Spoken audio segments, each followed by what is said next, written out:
اور امریکہ میں نئے صدر کا انتخاب قبل از انتخابات کے لیے پولنگ کی تیاریاں مکمل کر لی گئی ہیں۔ ریاست ٹیکساس کے شہر ہیوسٹن میں 8 اسلامی مراکز اور مساجد کو پولنگ اسٹیشن کا درجہ دے دیا گیا ہے۔ مزید جانتے ہیں بول نیوز کے نمائندے کامران جیلانی کی اس رپورٹ میں۔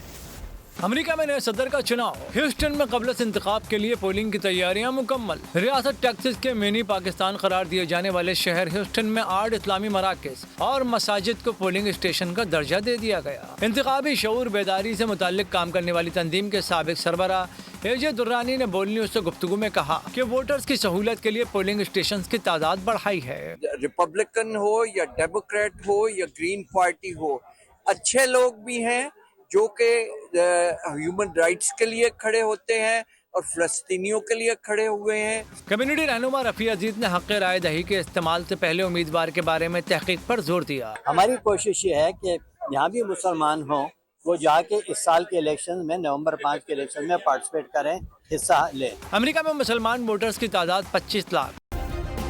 سبسکرائب کریں اور بیل دبائیں تاکہ کوئی خبر رہ نہ جائے۔